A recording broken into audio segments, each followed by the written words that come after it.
Continúo dando vueltas en esta gira 2023-2024. Si quieres venir a verme en directo, dale abajo al link que tienes en la descripción y compra tu entrada para la ciudad que mejor te venga. Vente, que la liamos. Hola, soy Ricardo Moya y dirijo y presento El Sentido de la Birra. Esta entrevista que vas a ver ahora se ha publicado en exclusiva en Podimo mucho antes de estar aquí en YouTube. Si no sabes lo que es Podimo, es la plataforma de podcast más importante que hay ahora mismo. No solamente porque en ella están los podcasts más relevantes del panorama actual, sino porque nos ayuda a profesionalizarnos y a financiarnos para poder vivir haciendo lo que más nos gusta. Abajo en la descripción tienes un link para suscribirte con una oferta especial y disfrutar de todo nuestro contenido 3 meses antes de que se publique en YouTube y sin anuncios. Además de un montón de podcasts de algunos invitados e invitadas que han estado aquí ya en el programa. Gracias por escucharme y espero que disfrutes de la entrevista.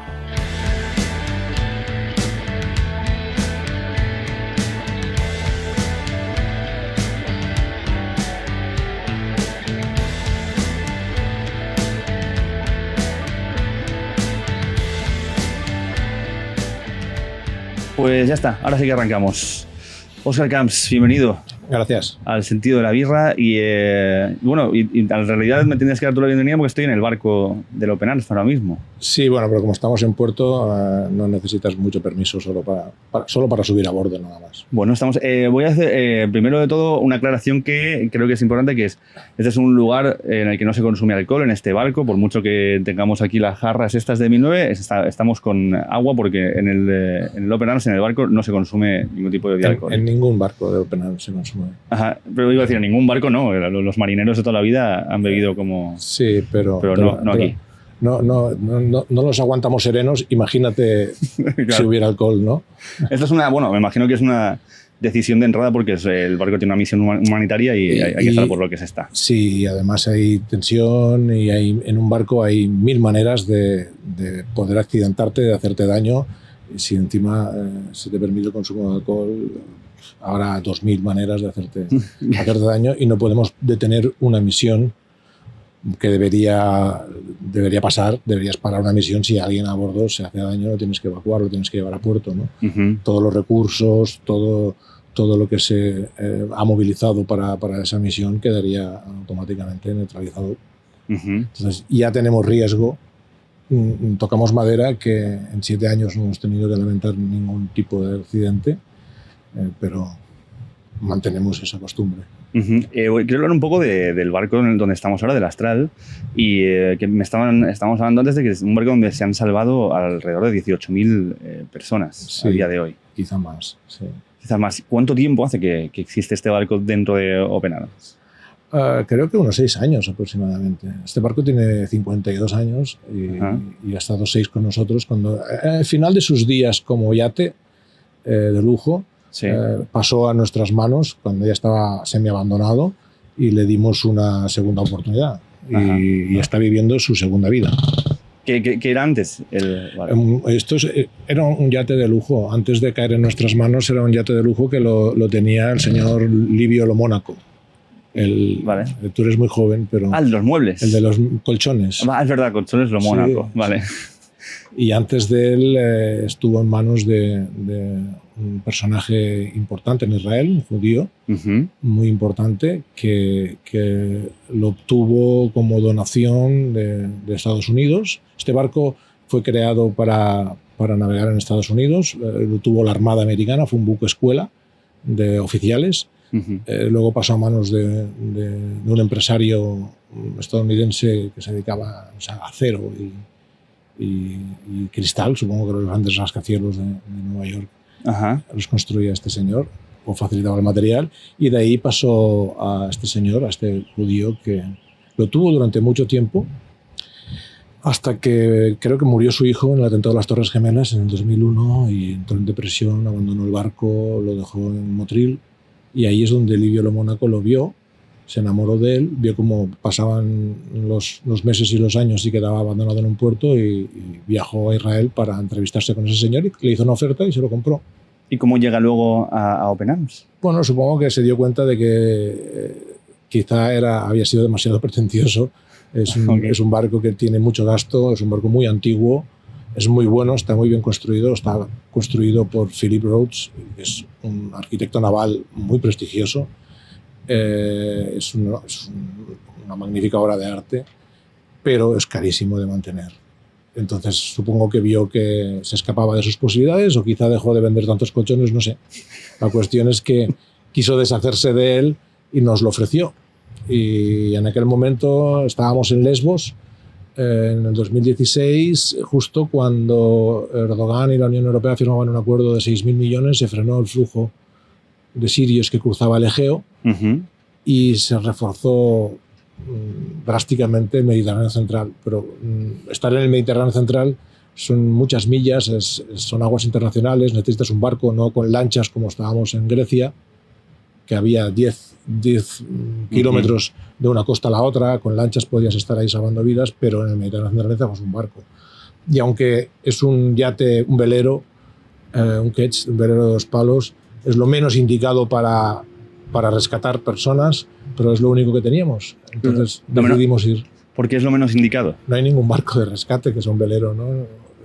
Todos son o remolcadores o barcos de altura con buenos motores, con 2 motores de seguridad y preparados para poder, con capacidad para poder atender a las personas rescatadas.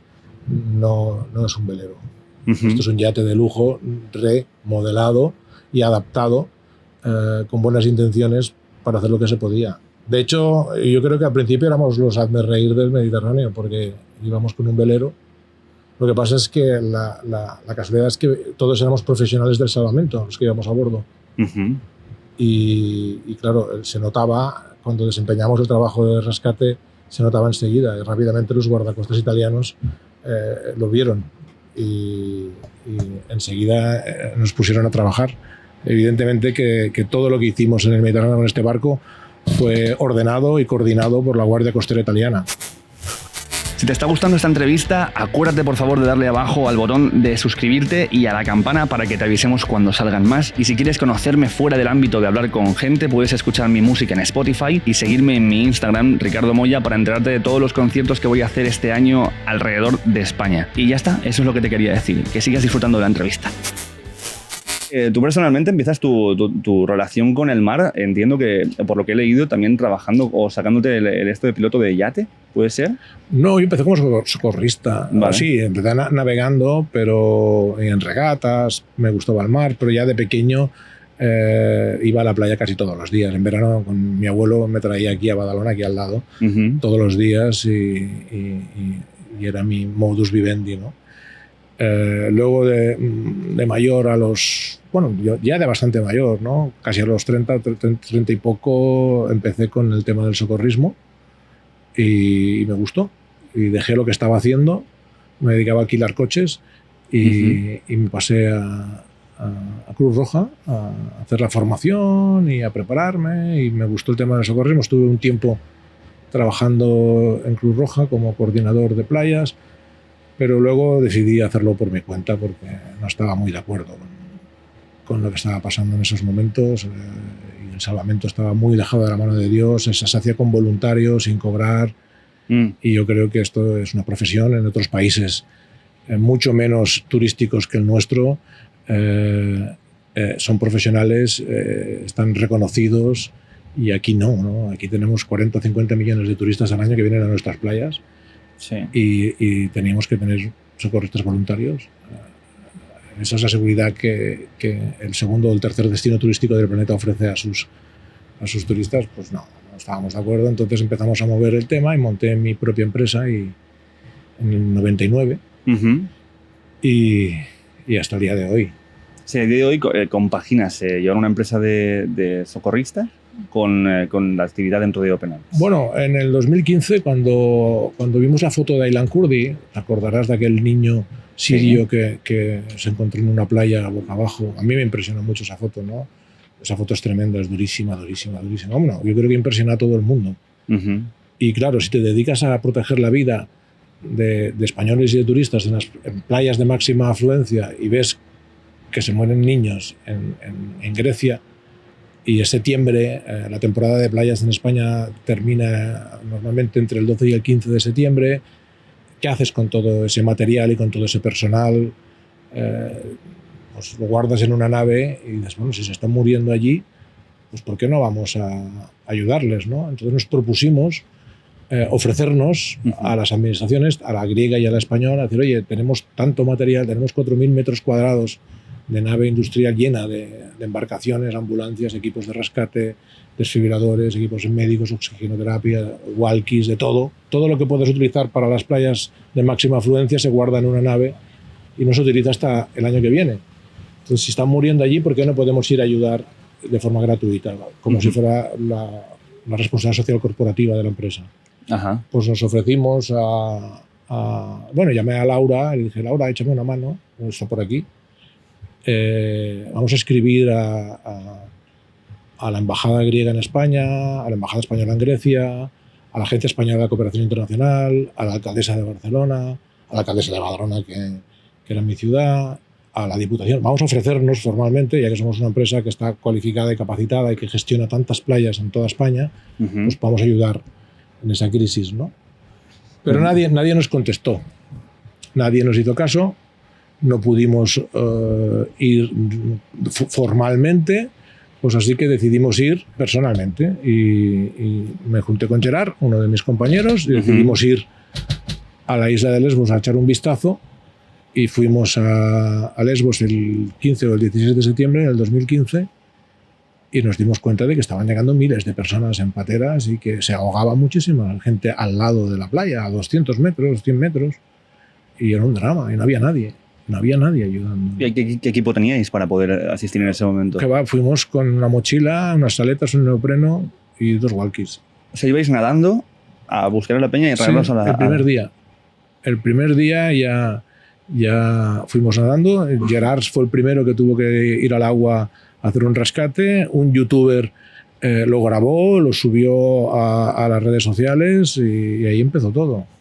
¿Cuándo empezáis a necesitar poner un nombre a lo que estáis haciendo y a ponerlo debajo del nombre de Open Arms? Bueno, estábamos allí los dos, enseguida vimos que aquello, que dos no podíamos hacer nada, ¿no? Entonces intentamos traer compañeros nuestros que vinieran a ayudarnos, pero claro, todo eso era financiado por los propios fondos, ¿no? Entonces nos juntamos 4, 5, 6, pero con aletas neopreno y nada más, y unos silbatos y unos walkies. Y los uniformes de aquí, de las playas locales. O sea, ponía en catalán socorrista plachas y los griegos nos veían como cosa rara, ¿no? Que son estos de amarillo y rojo, con un pito aquí organizando a tanta gente, ¿no? Sí. Y la policía nos miraba y no decía nada, ¿no? Y luego empezaron a llegar fotoperiodistas y periodistas y nos veían allí y se pensaban que formábamos parte de la administración griega y no, estábamos ahí por nuestra propia cuenta. Ahí es donde nos dimos cuenta de que, bueno, que nos jugábamos el pellejo, que estábamos en el agua muchísimas horas, que teníamos mucho riesgo y que debíamos organizarnos para estar legalmente, porque estábamos como turistas. Entonces decidimos, creo que fue el coordinador de emergencias de Human Rights Watch, que es una organización americana, que nos vio y nos dijo, oye, es importante que estéis aquí, no os pueden echar, porque si os echan morirá mucha gente, deberíais organizaros como ONG. Y bueno, entonces tuve que llamar a Laura ha echado una mano, bájate los estatutos del Gencat.cat, a ver, de asociación, cómo hacemos una asociación, y así lo hicimos. Pusimos a 3 nombres, el defensor del pueblo de Badalona, el síndic, es Armand Solé, que es un conocido, le llamé y dijo, oye, hay que poner un nombre, porque dicen que hay que poner un nombre, ¿qué hacemos? Él dijo Open Arms, pues ponemos Open Arms y un seguro de responsabilidad civil por si nos pasaba algo y ya está, y así empezamos. Bueno, ahora estamos aquí en el puerto de Badalona. Todo esto que es la gente, este bonito panorama sonoro que están escuchando es porque estamos en el puerto y el puerto tiene sus ruidos, tiene vida y sus sonidos. Estar aquí os supone un coste. ¿Tenéis también apoyo por esta parte a la hora de poder tener donde dejar el barco mientras que no lo estáis usando para rescate? Bueno, algo hay, algo nos ayudan, ¿no? No pagamos amarre, pero sí que pagamos consumos, o sea, hay un poco. Ajá. Claro, en general, ¿notáis por parte de las administraciones públicas, desde que existís, de diferentes países, más ayuda o más inconvenientes? No, inconvenientes, siempre son inconvenientes. Sí. Sí, siempre. La ayuda normalmente la ayuda viene disfrazada de algún premio, alguna mención. No sé, nos declararon ciudadanos europeos, la Unión Europea, en no sé en qué año, luego en el 19 Europeo del Año, pero ayuda ninguna. ¿Para qué valen los premios entonces? No lo sé, les valen a los que los entregan, ¿no? Supongo, o a sus conciencias, pero a nosotros para nada. El barco va con viento o con gasoil, o sea que no va con premios. No va con premios. Hostia, que tienes que pillar uno que va con premios. Claro, pero es que era lo que había. El señor Mónaco tenía este. O sea que por una parte tenéis como reconocimientos de diferentes instituciones, ¿no? Hasta creo que está el príncipe de Princesa de Asturias. No, que va. El premio no, una cosa así había. No. Ah, no, pues yo lo he leído, por ahí en algún lado. No, que va. ¿El qué? UNICEF sí, UNICEF nos dio un premio, la reina nos dio un premio, pero... Vale, pues entonces he leído. Entonces estaba mal la documentación que yo supongo, no, tanto no se atreverían. Pero hay uno sí que es de catalán ilustre o catalán... Sí, el catalán del año, y varias medallas. Ajá. La medalla de oro del Parlamento, la medalla de Canarias, la medalla de Baleares, la medalla de la reina Isabel II. Sí. Yo qué sé, tenemos un montón de medallas, pero no flotan las medallas tampoco. Además, al revés, ¿no? Exactamente. Aportan peso y lastre. No. O sea, tenéis un montón de estos reconocimientos, pero luego no hay una ayuda que vaya a la par que estos reconocimientos. O sea, no, es difícil mojarse cuando cuestionas al establishment, ¿no? Cuando cuestionas el status quo actual y denuncias que hay una inacción deliberada por parte de la Unión Europea y de algunos países en lo que se refiere al rescate en aguas internacionales, ¿no? Cuando ves que no están haciendo su trabajo, que tergiversan y pervierten el derecho marítimo internacional y algunos convenios internacionales que tienen que ver con el salvamento de personas, lo manipulan, lo cambian. La política realmente no está muy por la labor de cumplir con la Carta de Derechos Humanos, con los convenios internacionales, con el derecho marítimo, no, ni menos con lo que se refiere al tema del mar. Y ya no te digo cuando le ponen la etiqueta de migración, ¿no? Cuando le ponen la etiqueta de migración ya parece que es todo maldito. Sí, bueno, una de las cosas que se dice cuando se intenta hablar mal de Open Arms es lo de, ¿cómo decía? Que lo de efecto llamada, que si sois taxis del mar para los... O sea, como que es... ¿Cómo era? Había una cosa que era como el último eslabón de la trata de personas. Como si se garantizara que van a salvarse la gente, entonces la gente se anima más a meterse en el agua, cosas así. He oído un montón de vosotros. Sí. La inventiva popular es ilimitada, ¿no? Y además es un discurso que es fácil, ¿no? Porque como es etiquetar al de fuera y enemistarte con el desconocido, que es el de fuera, a veces incluso es una propia tapadera, ¿no? Fíjate, Italia, ¿no? Los problemas que tiene Italia con la mafia italiana, bueno, tiene sus problemas económicos. ¿Tú crees que el problema de un país puede ser que te lleguen 100.000 personas cuando has acogido 2 millones o 1,5 millones de ucranianos, ¿no? No, el problema no lo tienes con la migración. Tienes otro tipo de problemas de los que no quieres hablar, ¿no? Como puede ser la evasión de impuestos, ¿no? O la fuga de capital, que realmente es importante, ¿no? Y cuando te hablan de que la migración, el problema es porque no es una cortina de humo para tapar la realidad económica del país, ¿no? Cómo nos están desprotegiendo de una sanidad pública, cómo nos están desprotegiendo de una educación pública, cómo nos están desprotegiendo de unas pensiones, cómo nos están jodiendo la vida. Y el problema es de los migrantes, ¿no? Realmente. Estamos pagando cerca de 2 euros el litro de combustible y el problema es de los inmigrantes, ¿no? La energía es carísima y el gran problema es los migrantes, ¿no? Y el pueblo se lo cree, porque justamente esos discursos ayudan a hablar de este tema, ¿no?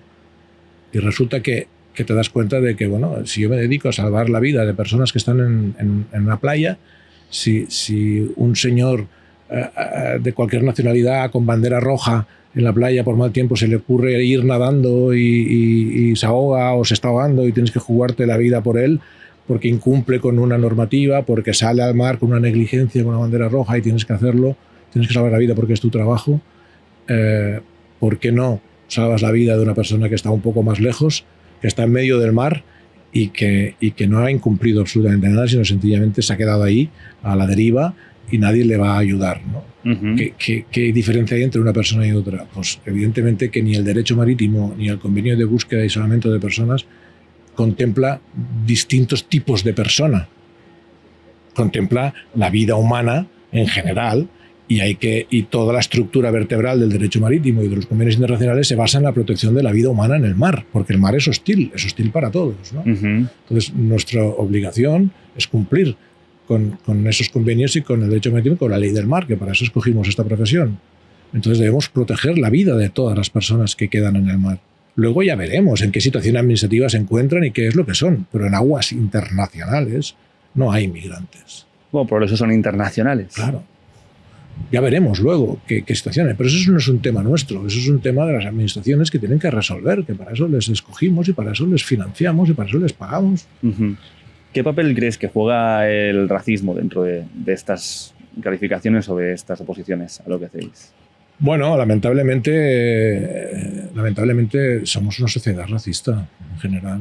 Sí, hay una semilla allí inculcada y de siglos y a veces la regamos y a veces no. Y hay quien la riega más y le crece y hay quien no la riega tanto y la tiene apagada, pero es muy fácil caer en comportamientos o en discursos racistas y xenófobos, ¿no? Es muy fácil, sobre todo actualmente, cuando es tan fácil difamar, cuando es tan fácil crear e inventar noticias y fake news. O sea, tú te dices, no, es que sois el efecto llamada. Digo, ¿tú sabes lo grande que es el mar? ¿Tú sabes lo difícil que es encontrar Mallorca? Si te doy una de estas lanchas y te doy el combustible necesario para llegar a Mallorca, que está a 150 millas, ¿crees que vas a llegar a Mallorca? Pues si no vas a ver Mallorca, no vas a ver un barco. Y solo estás a 100 millas. Imagínate a 300 millas con las corrientes, con la deriva, con las olas, con el mar, sin saber, sin conocer, sin orientarte. ¿Cómo vas a encontrar nada? ¿Qué más da? Hemos cambiado mucho la mentalidad, ¿no? de muchísimas personas al demostrar que, bueno, la persona que huye de un conflicto, la persona que huye del Yemen ahora mismo, ¿tú crees que está pensando en que lo va a rescatar alguien en el Mediterráneo?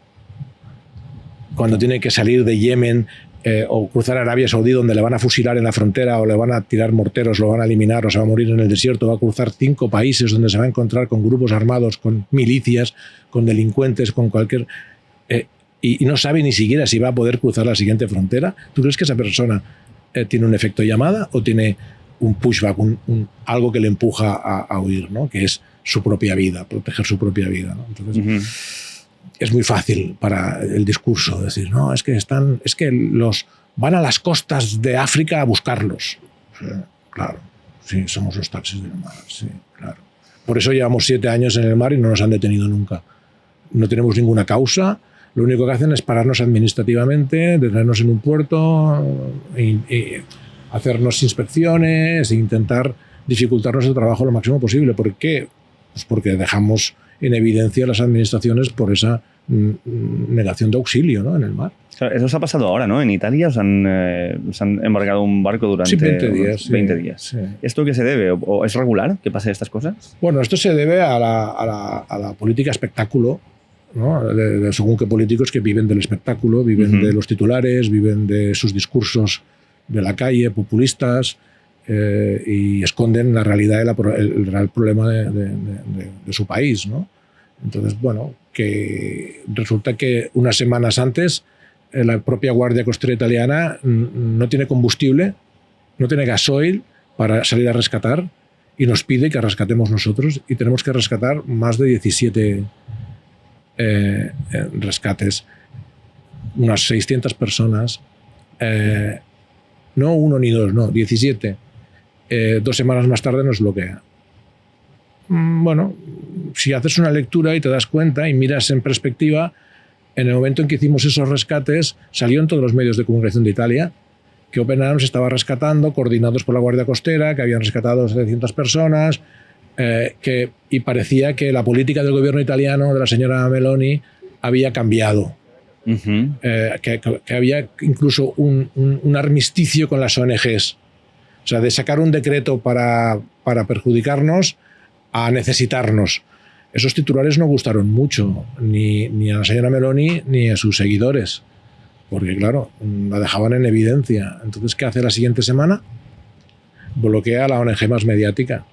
Ya está, arreglado. Ahora tengo los titulares de que he bloqueado. O sea, cuando los he necesitado, los he utilizado, pero ahora los paro, y eso es política espectáculo. Pero esto, verte involucrado dentro de esto, porque estáis en Italia es donde estáis más involucrados en ello, sí. Pero aquí también pasa constantemente. La política espectáculo es algo que en Europa, bueno, yo creo que en todo el mundo, básicamente allá donde hay medios, se ha convertido un poco en esto la política. Yo lo he dicho muchas veces también aquí hablando, de que es más un paripé que un cambio real donde el ciudadano elige las cosas, sino un circo donde la gente va utilizando diferentes cosas para tener unas cuotas de poder y de dinero constante. Sí, pero formar parte de eso y que te utilicen... Nosotros somos socorristas, no somos políticos, no hacemos política, protegemos la vida. Ya, pero te utilizan para sus narrativas. Ya, pero llevamos 7 años haciendo lo mismo. Bueno, yo llevo más de 30, pero llevamos 7 años haciendo lo mismo y hemos pasado de héroes a villanos muchas veces.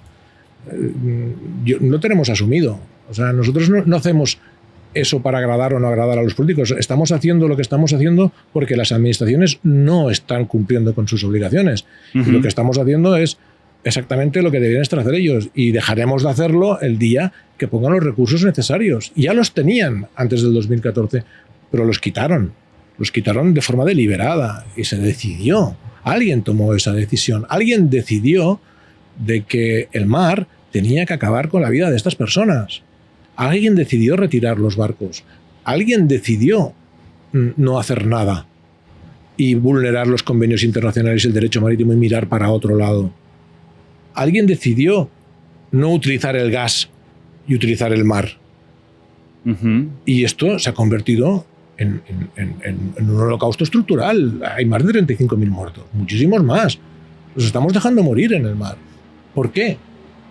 ¿Por qué hay que dejarlos morir? Eso es lo que no entendemos. ¿Por qué yo escojo en mi vida ser socorrista y proteger la vida de las personas en el mar y ahora se decide, después de 70 millones de muertos en la Segunda Guerra Mundial, se decide en París crear la Carta de Derechos Humanos, todos somos iguales, todos tenemos los mismos derechos? Pues si todos somos iguales y todos tenemos los mismos derechos, tiene derecho el alemán de ser rescatado y tiene derecho cualquiera de ser rescatado. Entonces, ¿por qué tienen que criminalizarnos por hacer nuestro trabajo, por hacer lo que se debe hacer? Uh-huh. Si tienen que mejorar las políticas, si tienen que regular la migración, pues que lo hagan, que hagan lo que tengan que hacer, pero nosotros tenemos que hacer nuestro trabajo. Tú imagínate un cirujano que está en su quirófano operando un cáncer de pulmón de un fumador, y que mientras está operando pues le quiten el carrito de la anestesia, le apaguen la luz, le bloqueen al enfermero instrumentalista y le dificulten la operación, y cuando le haya salvado la vida a este señor y salga por la puerta, cuando salga por la puerta le digan todos: ¿pero qué haces? ¿Por qué salvas la vida a un fumador? Esto es efecto llamada, estás haciendo efecto llamada, que otros fumen y que la seguridad social la pagamos todos y que esto no sé qué, y que esto no sé... Por favor, si un asesino en serie en una cárcel tiene derecho a que le operen de la apendicitis, ¿por qué no tienen derecho gente que no ha hecho absolutamente nada a ser rescatados en aguas internacionales? ¿Por qué no? ¿Qué está pasando aquí? ¿Cómo nos han pervertido, ¿no? ¿Cómo nos han etiquetado, los han deshumanizado? ¿Cómo nos hemos dejado creer en todos estos cuentos y en toda esta narrativa? ¿Cómo hemos caído en esa trampa? ¿Dónde están los principios y los valores nuestros de cada uno de nosotros? Tú si estuvieras en nuestro lugar, en medio del mar, harías exactamente lo mismo. Cualquier persona haría exactamente lo mismo. Si estás en el momento y en el lugar adecuado para salvar una vida, la vas a salvar. Es lo más grande que puede hacer un ser humano por otro ser humano, salvarle la vida. Uh-huh. Indiscutiblemente, sin preguntarle ni de qué equipo de fútbol es. ¿Cómo le vas a preguntar en qué cree? ¿O de dónde es? ¿O qué color de piel tiene? Es una persona que te está pidiendo ayuda y te está mirando a los ojos. ¿Cómo no lo vas a rescatar? Pero porque creo que es muy fácil también en la distancia y en el no estar ahí simplemente hablar de algo que se ve como números, y a veces números que no son ni siquiera aunque no se pueden contabilizar porque no existe nadie que esté contando cuántos pasan. Pero también creo que cuando es algo tan ajeno, porque te lo han hecho ver como, es que es otra cultura, es que es otra gente, es que no tiene nada que ver con nosotros, no como con lo de Ucrania, es que son rubios como nosotros, esto que se hizo mucho en la televisión, son todos, es que estos son refugiados pero se parecen a nosotros, son rubitos con los ojos azules. Y es en plan, cuando te crean tanta distancia con el otro a que hay una diferencia tan grande, yo creo que se genera una desensibilización muy fuerte. Bueno, es estructural, no es casual. Ese discurso está construido, está pensado y está construido para deshumanizar a estas personas. Porque somos racistas y selectivos. Y eso es un comportamiento racista. Creer que es igual que nosotros un rubio y el resto no es igual que nosotros. Eso es ser muy racista, ¿no? Indudablemente y educacionalmente es racista. Claro. Tú imagínate, yo siempre pongo el mismo ejemplo, en los campos de Grecia, que es de donde venimos, ¿no? 80.000 personas encerradas en campos de refugiados durante años porque Europa no podía absorberlos, no tenía capacidad para absorber 80.000 y hemos absorbido 5 millones de ucranianos sin despeinarnos, sin que nadie proteste. ¿Quién lo explica esto? ¿En dónde te sale esto? Es como decir, es que sois unos traficantes, es que sois el eslabón del tráfico. Digo, perdone, estamos negociando con Túnez.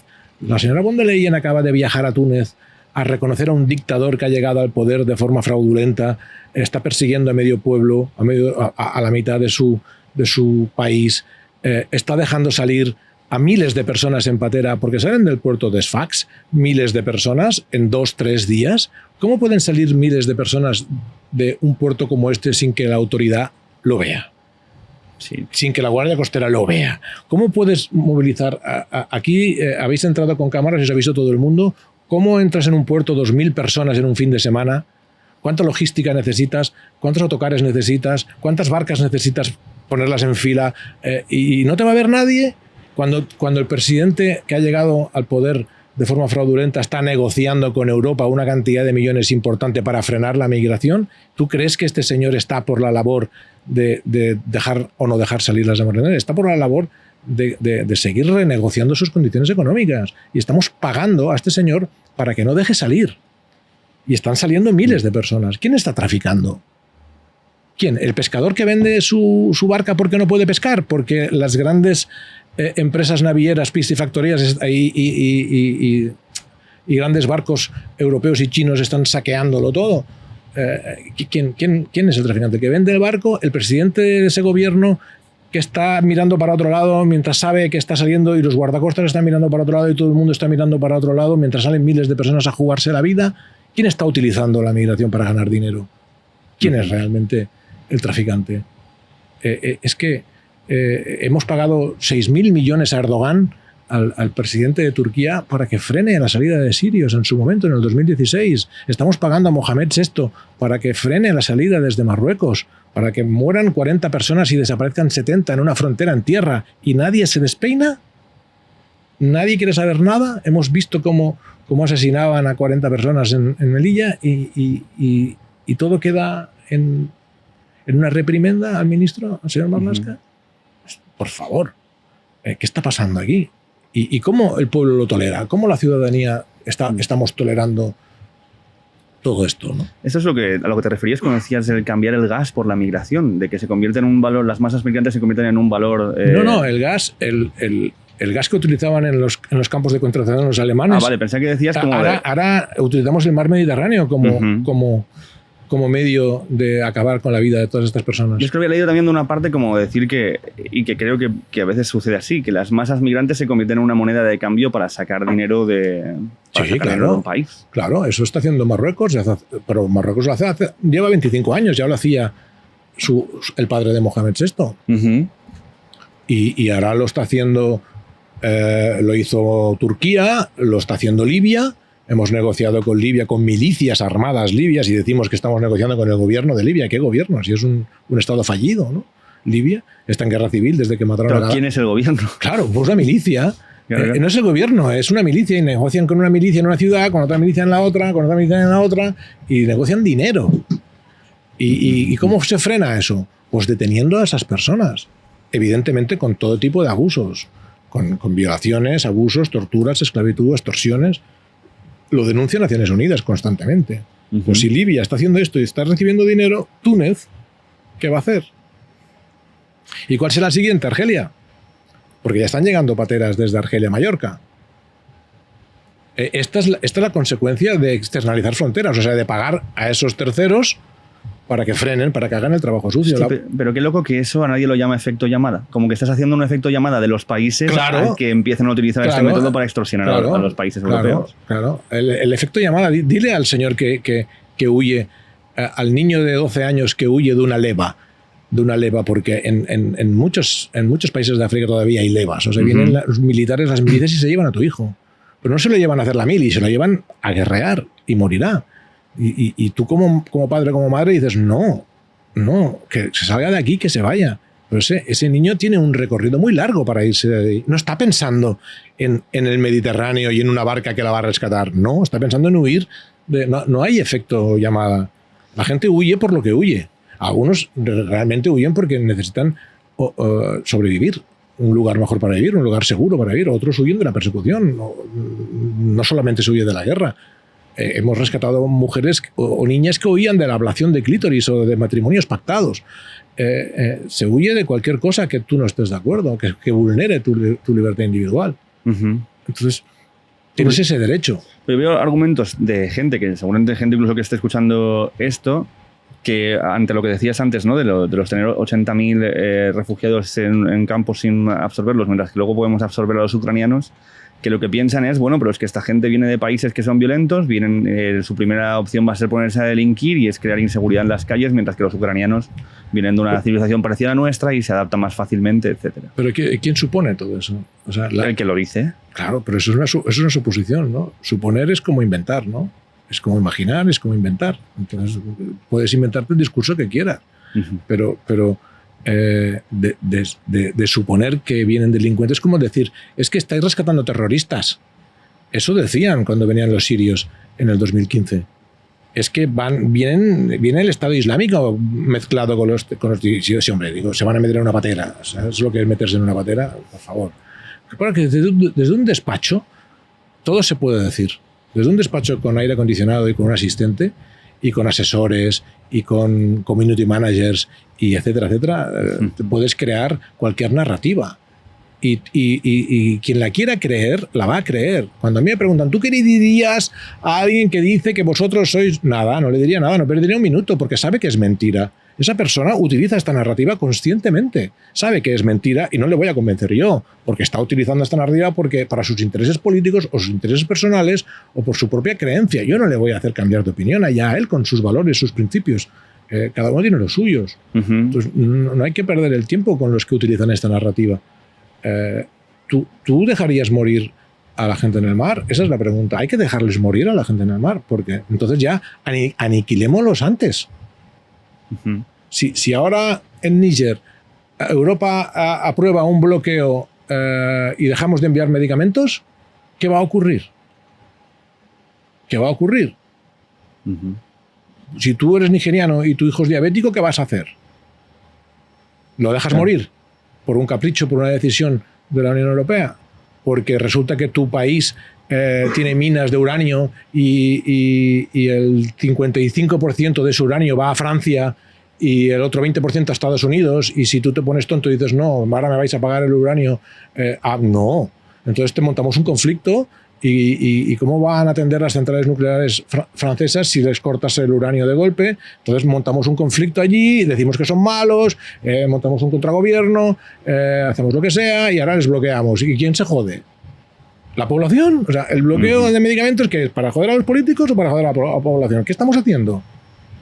¿No es suficiente el cambio climático, que va a desplazar a millones de personas, que además vamos a generar inestabilidad en un país donde no va a tener medicamentos, y los que tengan necesidad de medicamentos, ¿qué van a hacer? Huir a otro país.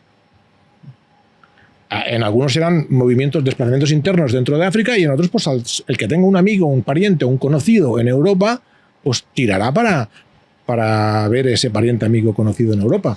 Pero es que yo creo que también es bastante... O sea, alguien que... No sé cuánto esté expuesto en juegos de estrategia o cosas así, pero si tú ves... Hay un juego como muy conocido que se llama Civilization, que va sobre conquistar el mundo, ¿no? Básicamente, entonces, Yo a través de eso, de un puto videojuego, he entendido un montón de cosas de geopolítica, de cómo se ve desde el zoom out más absoluto a la población como un recurso de presión, como un recurso... No hay mejor forma de forzar relaciones con otro país que desestabilizar su población y luego generar una solución para esa desestabilización. Wow. No, o sea, como si tú no empiezas desde muy, muy, muy fuera, nadie ve personas. Los que están, o sea, lo que se está manejando desde arriba, no se ven personas, se ven simplemente elementos que puedes utilizar. Pero justamente por eso nosotros no nos consideramos una ONG, sino nos consideramos un movimiento, ¿no? Una reacción civil, popular. O sea, nosotros nos movilizamos como ciudadanos, no como ONG. Y de hecho, la ciudadanía es la que no debe impedir que nos utilicen de esta manera. Porque el poder no lo tienen los políticos, el poder lo tiene el pueblo. El día que el pueblo se entere de que tiene el poder, el día que el pueblo despierte, empezaremos a cambiar las cosas, pero de momento nos aborregamos y no hacemos caso y creemos que nos van a solucionar la vida a algunos políticos. No. Los derechos que tenemos ahora los consiguieron nuestros abuelos con sangre. Y siempre decimos lo mismo, la jornada de 40 horas semanales no se consiguió en un parlamento y la votaron unos políticos. Se consiguió en una huelga general que duró más de 35 días y hubo muertos. ¿Estaríamos dispuestos ahora a estar 35 días sin nada en los supermercados y sin wifi? Sin internet, sin nada. ¿La sociedad está preparada para estar para...? No. Si en la pandemia dejamos sin papel de váter los supermercados en el segundo día, ¿cómo vamos a...? No estamos preparados, nos han adormecido. Nos hemos aburguesado y nos han adormecido. Y nos conformamos con sobrevivir. Y nos van subiendo los impuestos, van rescatando bancos, van haciendo un montón de cosas que nos perjudican y que la sociedad está asumiendo sin protestar, sin salir a la calle y sin decir nada. Entonces, bueno, nosotros desde nuestra profesión y desde nuestra vocación hacemos lo que sabemos hacer, que es proteger la vida en el mar, y a eso nos decidimos. Pero cada uno en su sector tiene que pensar qué es lo que tiene que hacer para revolucionarse delante de esta situación. Yo, más allá yendo a un terreno un poco más de la experiencia personal de lo que se vive estando aquí, porque bueno, tenéis un montón de gente que quiere venir a colaborar, a ser voluntario dentro de Open Arms. Creo que tenéis solicitudes, pero a saco. Sí. Que también me imagino que es difícil saber a quién eliges para que entre, a quién no. ¿Cuántas veces veis que dentro de todo ese apoyo que tenéis hay unos detractores también fuertes? Me hablabas antes de que se han estado persiguiendo con barcos. Sí, en su momento la extrema derecha montó una organización y fletó un barco, Europe creo que se llamaban, y venían detrás nuestro denunciando y bueno, en redes sociales, difamando. ¿Cuánto tiempo? Yo creo que estuvieron todo un verano, estuvieron unos meses.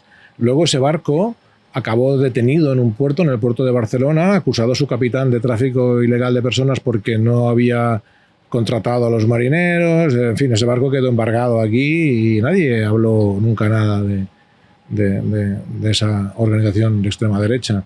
G-Star creo que se llamaba. Eran unos locos financiados por el establishment, evidentemente, porque no tenían donaciones. ¿Quién puso el dinero para fletar un barco y para sostenerlos y para toda esa campaña mediática que hicieron en su momento?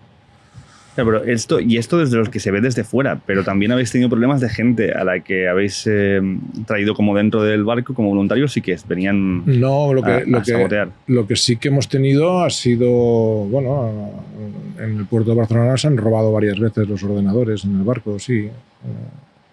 No sabemos con qué motivo, ¿no? Pero eso ha pasado, ¿no?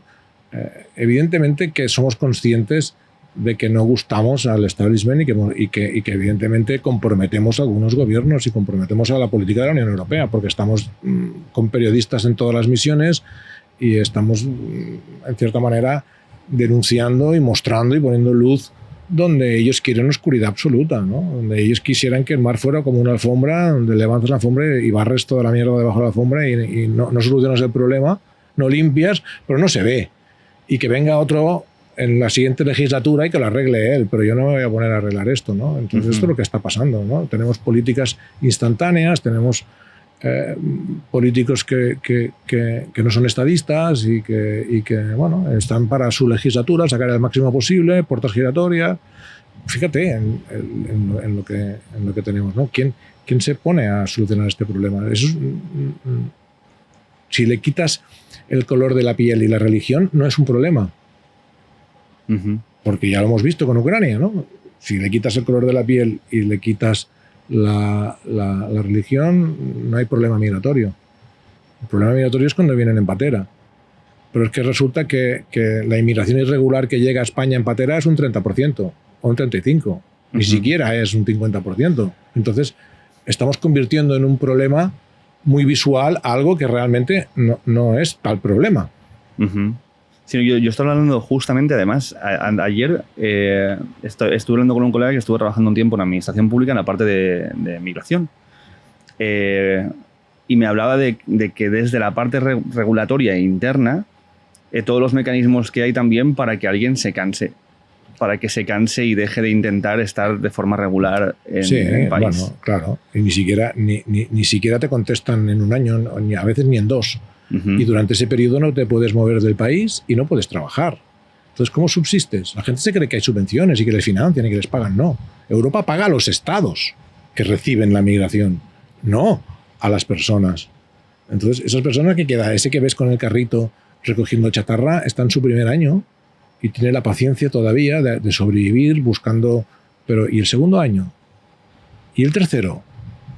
¿Y si se le ocurre robar en un supermercado un queso? Lo van a detener, va a tener antecedentes penales, le van a decir que no lo van a deportar. Ese es el motivo del por qué no tienes un permiso de trabajo. Si te hacen esperar 2 años y no te puedes mover del país, qué menos que tener un permiso de trabajo. Pero es que la política está montada así, realmente. Está montada así. Pero yo lo que flipo es que parece que esto da igual qué partido esté. Como que da igual que esté un partido más de izquierda. Para el tema de inmigración, la izquierda y la derecha son prácticamente lo mismo. Sí. Solamente que yo lo que veo es como que la izquierda simplemente no quiere hablar de ello porque no les da buena prensa. No utiliza como espectáculo la migración, en cambio la extrema derecha utiliza el espectáculo. Y la derecha habla de ello, pero para difamar. No, espectáculo. Es que exactamente. Es espectáculo. Es campaña mediática de humo para distorsionar y distraer al personal.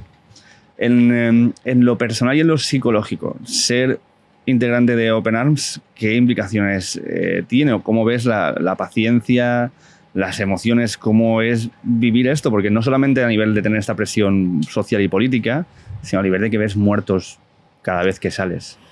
Bueno, ¿sabes qué pasa? Que salvar una sola vida es tanto, es tan grande.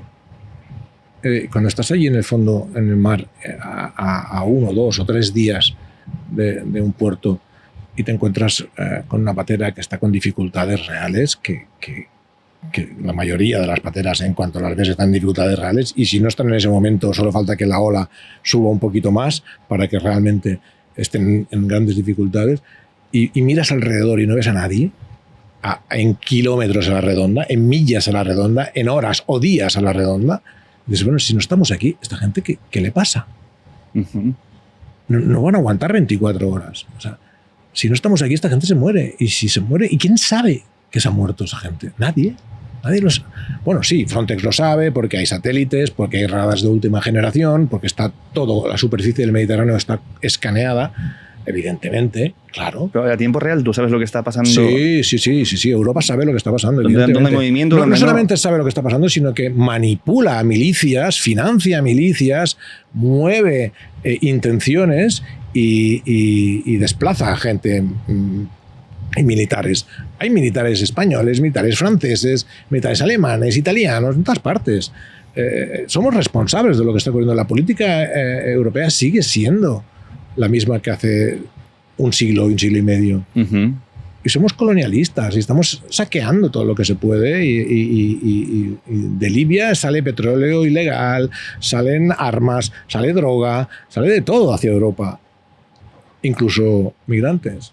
Pero no vamos a hablar de los 24.000 millones al año en petróleo ilegal que sale de Libia, porque eso no interesa, pero sí de los 24.000 migrantes que salen en patera. Pues es que mucha gente lo que te dice es que esto es culpa de los gobiernos corruptos que tienen estos países, no de Europa. Es que si no tuvieran un gobierno corrupto les montaríamos un golpe de Estado para instalarles un gobierno corrupto para seguir saqueando. Que eso es lo que está pasando en Níger ahora. Y esto es lo que pasa en muchos otros países. ¿Dónde te crees que sacamos el coltán para los móviles? ¿Cuántos años llevan de guerra civil? ¿Cómo se sostiene una guerra civil en un país africano? Bueno, eso es pasta, claro. Si tienes recursos naturales, te vamos a seguir vendiendo armas. Pero ¿y Túnez? ¿Qué tiene Túnez? ¿Tiene petróleo? ¿Tiene gas? ¿Tiene algo? Nada. No tiene nada. Ahora tiene un dictador y migrantes. Que es otro recurso que hemos hablado antes, que es sí, que se puede usar para... No sé, de momento estamos hablando de 900 millones que le va a pagar Europa a Túnez. Aparte de reconocer a alguien que ha llegado al poder de forma ilícita. Que esa es otra. O sea, ¿cómo reconocemos a un dictador que ha hecho un golpe de Estado? ¿Y por qué no se habla de ello? O sea, claro, estamos absolutamente manipulados por unos medios que están vendidos al establishment. Entonces, somos borregos. Absolutamente, somos borregos. Ahora, en estos momentos, como tenemos redes sociales, como podemos tener acceso a información, podemos seleccionar qué información queremos y qué no, a quién seguimos y a quién no, a quién escuchamos y a quién no. Pero aún así, toda mi generación y la posterior está mirando la televisión, el canal nacional, y la 1 y la Sexta, y bueno, yo le digo a mi madre, ¿qué haces mirando esto? No puedes mirar esto. Pero entonces, ¿dónde te informas? ¿Cómo encuentras qué es lo que pasa? Pues lo buscas. ¿Pero cómo? Si está todo manipulado. Pero que me lo preguntes tú, que estás en las redes sociales, o sea, imagínate. Cada uno busca la información cuando... Hoy en día hasta los tutoriales se buscan en internet, todo. Cuando no sabes cómo funciona nada, cómo quieres reparar la lavadora, quieres reparar no sé qué, vas a buscar internet y lo encuentras. Y encuentras lo que quieres. Si quieres buscar discurso xenófobo, lo encuentras. Si quieres buscar otro discurso, también lo encuentras. Tienes que buscar lo que se adapte a tus valores y a tus principios. Tienes que ser tú mismo, no puedes defraudarte a ti mismo. Tienes que ser consciente de que tienes que cumplir contigo mismo. Nosotros seguimos haciendo, independientemente de las sensaciones que nos pueda producir, de la presión que tengamos, de la criminalización, nosotros seguiremos haciendo lo que estamos haciendo porque nos respalda la ciudadanía. En cuanto sales a la calle y ves a un chaval de 12, 13, 15 años con una sudadera de Open Arms, te pones las manos a la cabeza y dices, ostras, no podemos fallar. Hemos de seguir, no podemos dejar colgada a tanta gente. Hay muchísima gente que piensa como nosotros y siente lo mismo que sentimos nosotros, que hay que hacer algo. Y para cambiar las cosas se empieza con un granito de arena y nosotros somos ese granito de arena. No vamos a cambiar el mundo, pero hemos empezado algo que cambia la opinión de muchísimas personas o que informa a muchísimas personas o que posiciona a muchísimas personas, porque una vez conoces lo que está pasando, si no te posicionas eres cómplice. No puedes no hacer nada. Tienes que posicionarte. O te conviertes en un racista y dices que se mueran en el mar, estos son los traficantes, o dices no se tienen que morir y luego ya veremos lo que hay que hacer, pero no se tiene que morir nadie. No, esto no está bien. O todas las personas tenemos derechos. Empecemos por ahí. Todas, incluso los negros. Bueno, pero es que esto es lo que hablábamos un poco, que creo que es difícil para mucha gente de verlo por esta separación de esto es tú y estos son ellos, ¿no? Que es lo que estábamos diciendo antes. Pero quiero ver un poco lo que te decía antes. Joder, por mucho que sea un milagro o algo increíble salvar una vida, ver a otra gente que hay generaciones enteras de una misma familia que están muertos en el mar porque estaban intentando escapar de su país, no creo que sea algo a lo que te acostumbras. No, pero mira, un día nos invitó el Fútbol Club Barcelona a ver un partido de fútbol y hacernos una foto con los jugadores, y fuimos el equipo de Open Arms.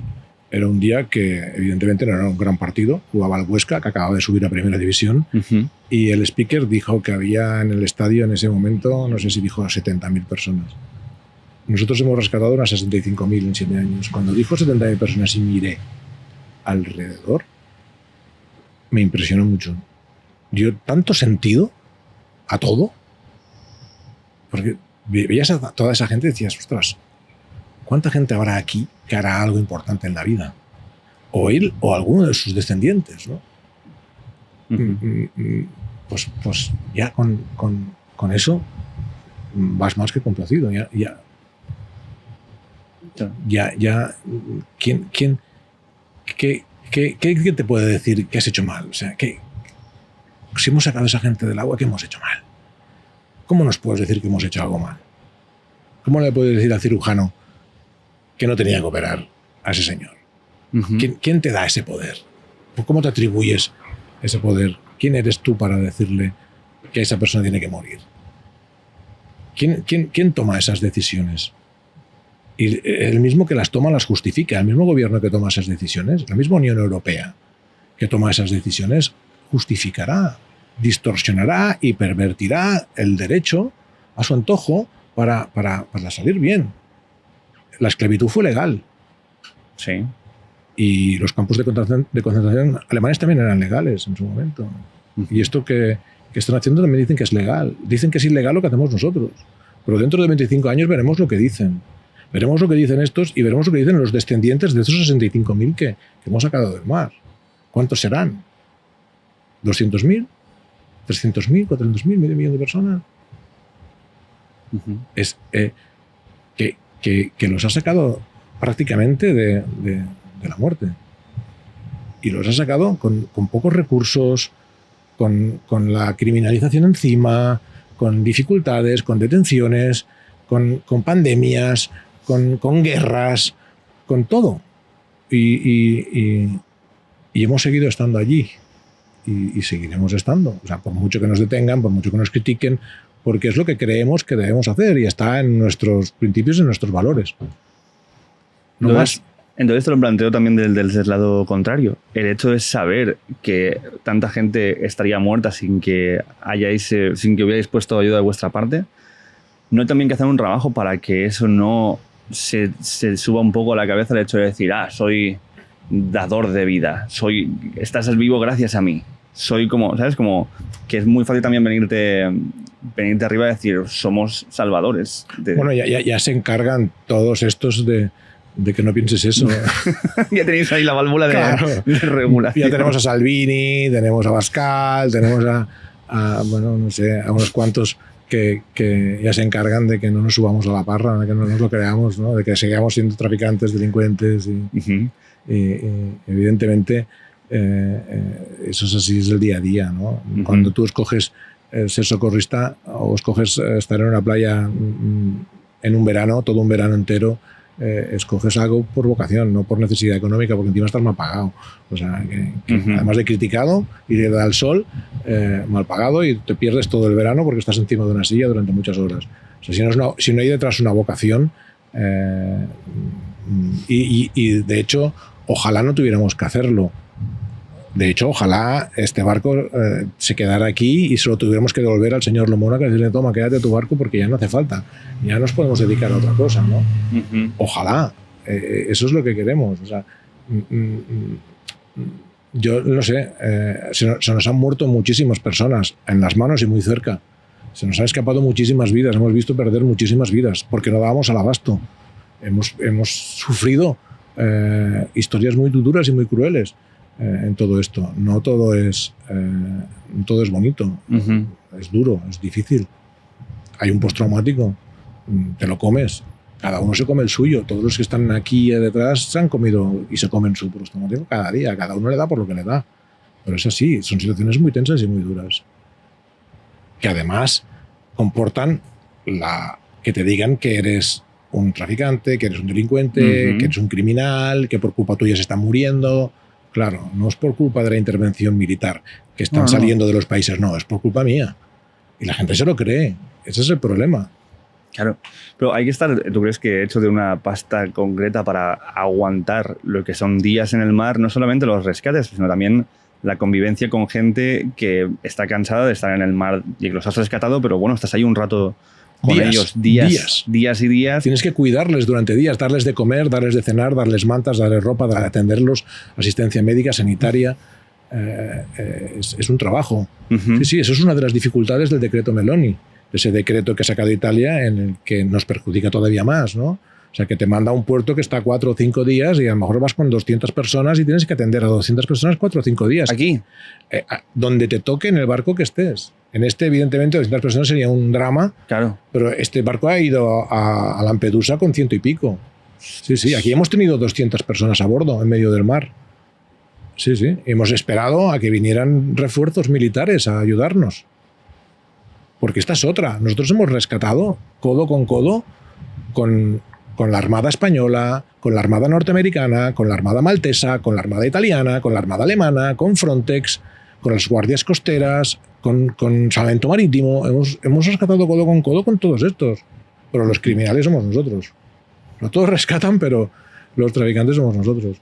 Bueno, de hecho, muchas veces se dice esto, que si ya está Salvamento Marítimo, ¿para qué hace falta que esté Open Arms? Eso lo he oído decir. Claro, pues Salvamento Marítimo está en España. Pues que en Italia no hay nadie. En aguas internacionales no hay nadie. Aquí tenemos la suerte de tener una entidad civil que además se ocupa de salvar. O sea, y su nombre lo dice, Salvamento Marítimo. O sea, y nadie le discute nada a Salvamento Marítimo. Pero es que no todos los países tienen salvamento marítimo. Tienen una guardia costera que viene a ser como una guardia civil. Que su preocupación máxima es que se cumplan con las normativas dentro de sus aguas territoriales o jurisdiccionales, sus 24 millas. En fin, a partir de las 24 millas, si tengo que ir, voy, pero ir para nada. Claro, es... O sea, ¿y quién está ahí para decirles si no han ido? Pues las ONGs, porque si no, nadie va a decir que no van. Bueno, otra parte de la que estabais haciendo, que lo estábamos hablando antes aquí con tu compañero, es que aparte del salvamento y de sacar a la gente del agua, vais con prensa porque tampoco antes se podía documentar mucho ni había quien para documentar qué es lo que está pasando o qué pasa, qué se ve durante el naufragio de una de estas embarcaciones. Claro, esta es otra. Los periodistas que pueden estar interesados en este tema, sí. ¿Quién nos va a financiar? ¿El establishment? ¿Los medios de comunicación afines al establishment les va a dar dinero para que alquilen un barco y se van allí de forma autónoma a ver? No. En todo caso, tienes que empotrarlos dentro de tu equipo y poderles facilitar el transporte, llevarlos hasta allí y que vean ellos en primera mano lo que está ocurriendo. Y luego veremos si lo publica el establishment o no lo publica, o cómo lo publica el establishment. Porque evidentemente cada periódico tiene su política. Entonces, bueno, nuestra obligación es facilitar siempre 2 plazas en cada emisión para que vengan periodistas independientes o de algún medio y que documenten lo que está ocurriendo.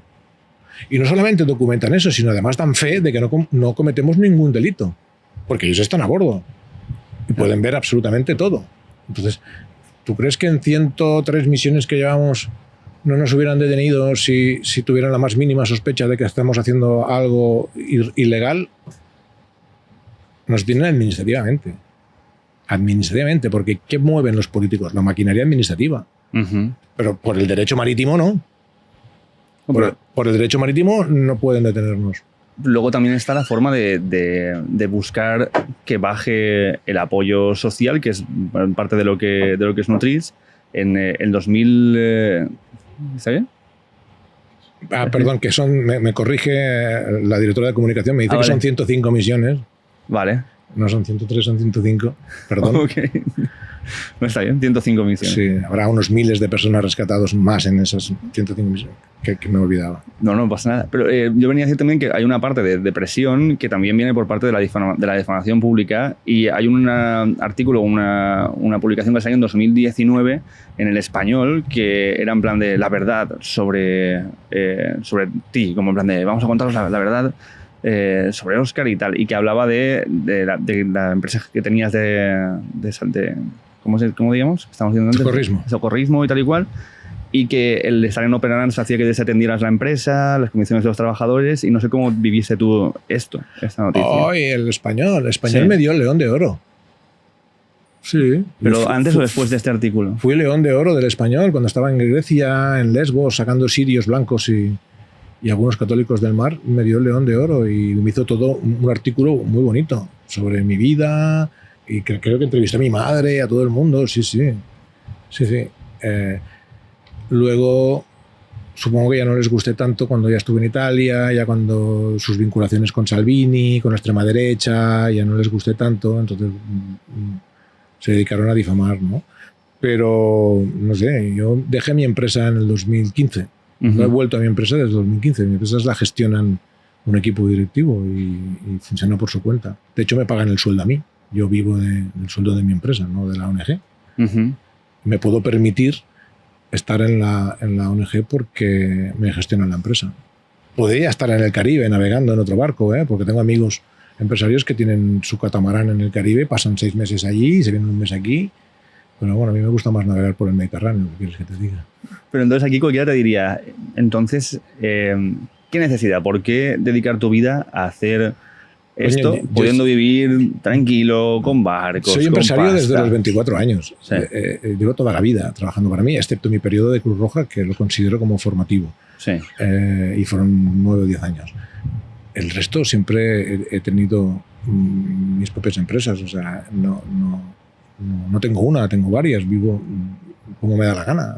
Hago lo que quiero y lo que quiero es... Mi vocación es ser socorrista. ¿Por qué no voy a ser socorrista?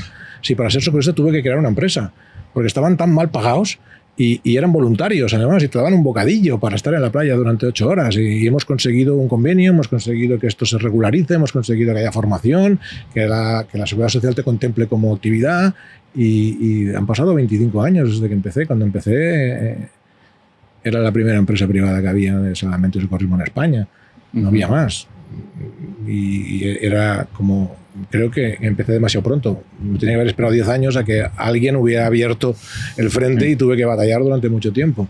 Pero bueno, ya me acostumbré a batallar durante ese tiempo y ahora lo sigo haciendo en otro aspecto, pero es el mismo. Es salvar vidas, pero fuera de aquí, en donde no la salva nadie, que es donde hay que estar. Donde no voy a estar aquí cuidando de turistas que pueden autopagarse o autofinanciarse unas vacaciones, pues que se financien su propia seguridad. ¿Y qué preparación requiere físicamente poder estar yendo a las misiones? Porque me imagino que va a haber un momento en que se en plan yo ya no puedo estar yendo a saltar, a ayudar, a estar en el agua. Tío, hay un momento, ¿no? Tiene que pasar.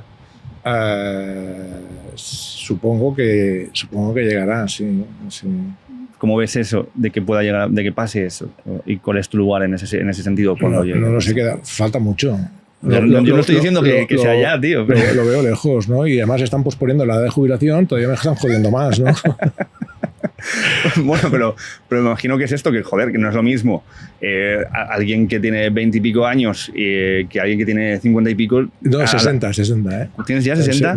A final de año lo salgo. Vale, digo, no es lo mismo la capacidad física, el aguante físico, el aguante psicológico, no, ni de coña es igual, por mucho que seas un toro y estés en el agua y le metes cañas, pero no es igual, ¿no? Y me imagino que también a lo largo del tiempo vas viendo algún punto de hostia. Esto en algún momento va a ser más difícil. Bueno, pero esto no es individual, ¿eh? O sea, esto es un equipo. Aquí hay muchísima gente, muchísimos voluntarios, muchísimos ciudadanos, somos muchos. No, te pregunto a ti. A mí me tocó crearlo, pero una vez creado, esto va solo. O sea, esto sigue, hay que seguir. Es la ciudadanía la que empuja. Yo estoy al frente porque alguien se tiene que llevar las hostias, ¿no?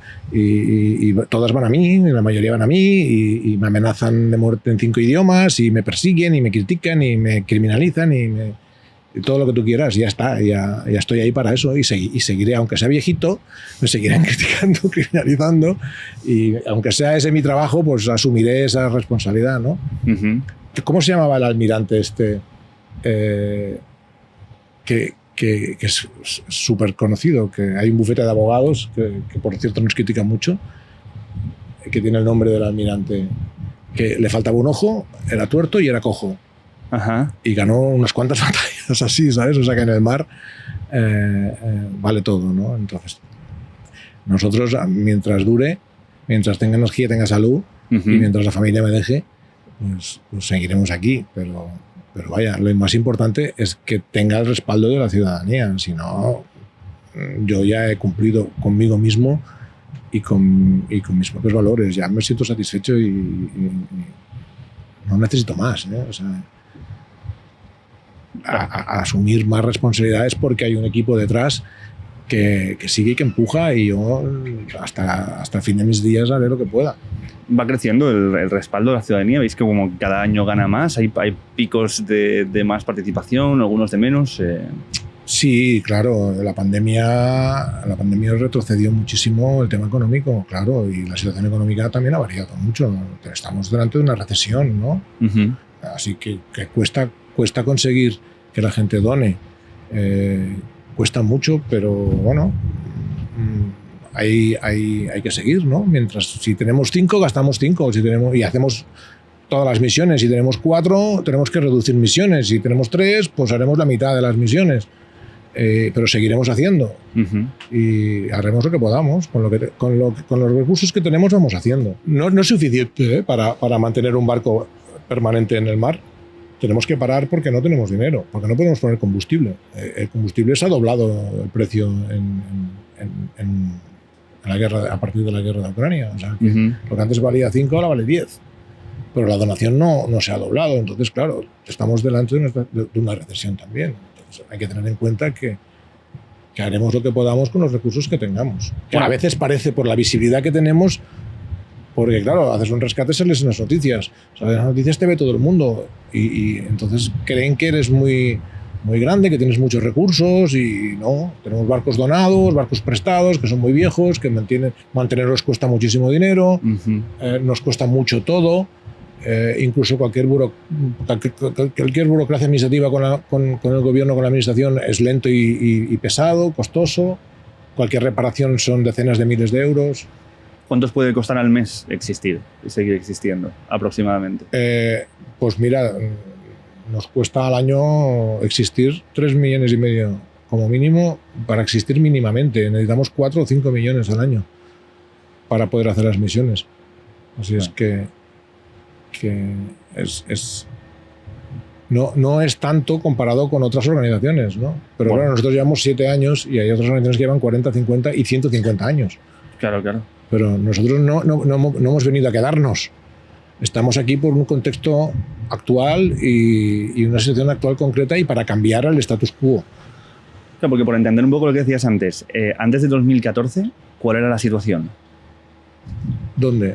En el mar. O sea, como dijiste que a partir de 2014 empezaron a cambiar las cosas. En el Mediterráneo estaba la operación Mare Nostrum, que tenía Italia. Era una operación de salvamento, tenía muchos barcos para rescatar a esas personas.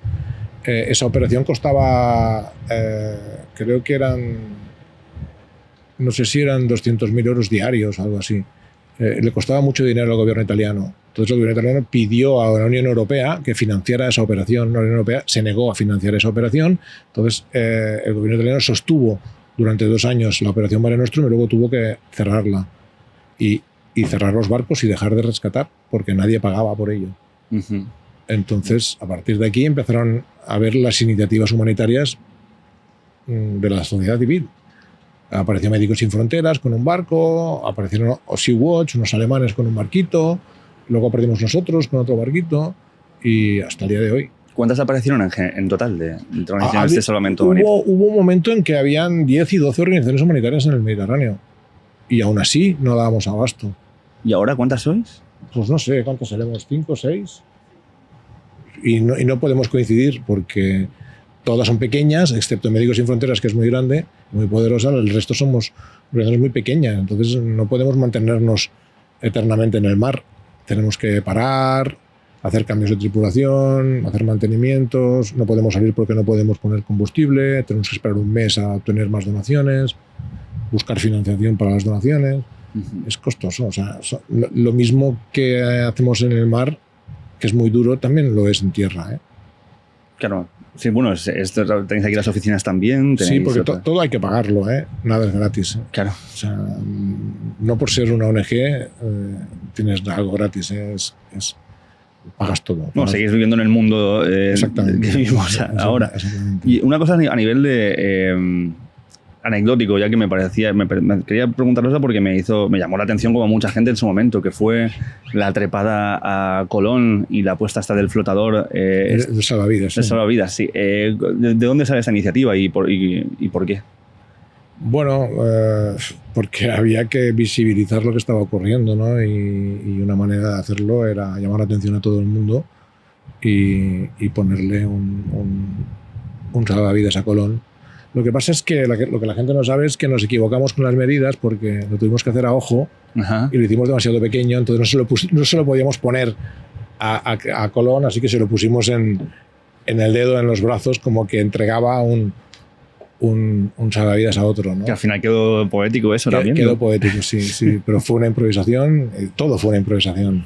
La verdad es que nos echaron una mano los compañeros de Greenpeace para subirse arriba, porque nosotros nos encargamos de toda la logística, de distraer a la policía y a todo el mundo, y ellos hicieron la subida a colgar el chaleco, ¿no? ¿Hubo muchas represalias por esto? No. Sin más. No, es una travesura. Bueno, pero ¿visteis que esto ayudó? Por ejemplo, estas acciones ayudan a la visibilización y a que... Sí, claro, sí. Sí, evidentemente que ayudaron. Creo que a Colón solo le puso Nike una camiseta del Barça. Y fue algo que removió políticamente mucho y que fue muy cuestionado. Entonces intentamos pedir permiso, pero no había permiso de patrimonio. Entonces, bueno, si no hay permiso, pues sin permiso. Bueno, pues esperemos que esto también haya hecho que alguna gente que nos esté viendo le dé por echar una mano también. ¿Cómo pueden ayudarlos? ¿Cómo a través de vuestra página web se puede ayudar para hacer donaciones? ¿O qué formas tiene la gente de colaborar con Open Arms? Hoy en día todo el mundo sabe cómo donar. O sea, es facilísimo. O sea, puedes donar de todas las maneras posibles, desde el PayPal hasta el Bizum. Donar puedes hacerlo.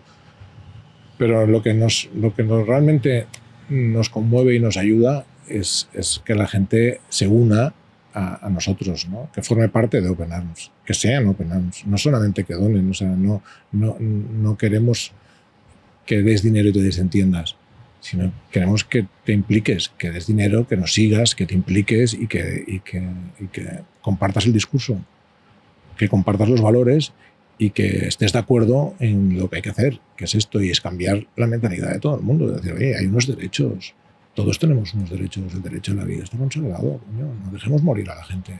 Luego ya veremos, pero no dejemos morir a la gente. Y cambiemos la mentalidad de los políticos. Y la única manera de cambiar la mentalidad de algunos políticos es que cambiemos la mentalidad de la población.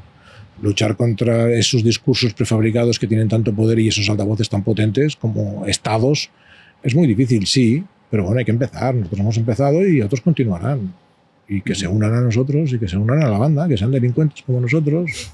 Delincuentes en redes sociales, porque nosotros somos delincuentes mediáticos y en redes sociales. Luego, a la hora de la verdad, nadie tiene antecedentes, pero... Claro, pues Óscar, muchas gracias, tío, por dejarnos venir aquí al barco, por esta conversación. Y nada. Gracias a vosotros por venir. A seguir. Seguiremos, claro que sí. Gracias. Salud. O sea, sí, salud con sin alcohol. Salud sin alcohol.